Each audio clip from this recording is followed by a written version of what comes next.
Proverbs Chapter 6 through the Bible. Part 2. The Wicked Man. We come now to a description of a wicked man, a son of Belial. A naughty person, a wicked man, walketh with a froward mouth. He winketh with his eyes, he speaketh with his feet, he teacheth with his fingers.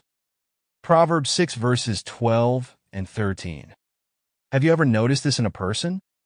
Everything he does and every gesture he makes is suggestive. Everything he says has a filthy connotation. There are Christians who are borderline cases in this respect. I knew a preacher like that, and I got away from him years ago. I have known some laymen who are the same way. Everything they said had a double meaning. I know of a so-called Christian group of folk who, at their meetings, tell jokes with a double meaning. There is always that little suggestive thing in them. This is something that God is speaking against. Frowardness is in his heart. He deviseth mischief continually. He soweth discord. Therefore shall his calamity come suddenly. Suddenly shall he be broken without remedy. Proverbs 6 verses 14 and 15. Frowardness is perverseness. Notice that he soweth, or cast forth discord. Here is a person who is supposed to be a child of God, and yet every movement of his body is suggestive. In my office, I have a picture of a man who has meant a great deal to me. He was not a great preacher, but he was a great man of God. I have spent many hours with that man in the past. He always reminds me of the pureness of speech.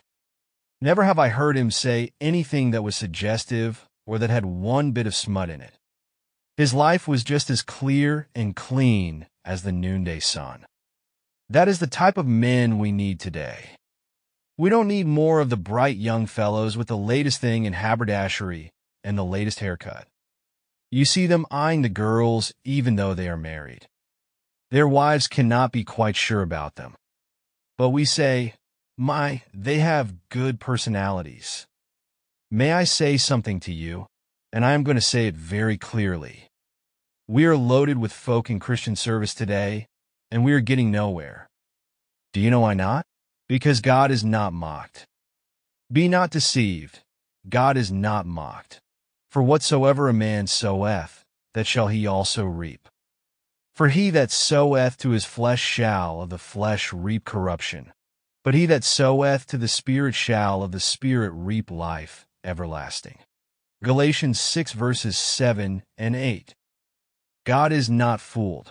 Our God demands a holy life. Do you know why? Because he is holy. He is that kind of God, and that is the kind of person God is going to be interested in and bless. Oh, we need to recognize that we are dealing with a holy God. I have a wonderful preacher friend who is in what is known as the holiness movement because the emphasis is on holiness of life. I said to him one day, "The criticism I have of you folk is that you have lost your holiness. And you are the ones who should be bearing down on that for the benefit of us who have gotten very far from God." What an emphasis is needed on holy living among God's people today.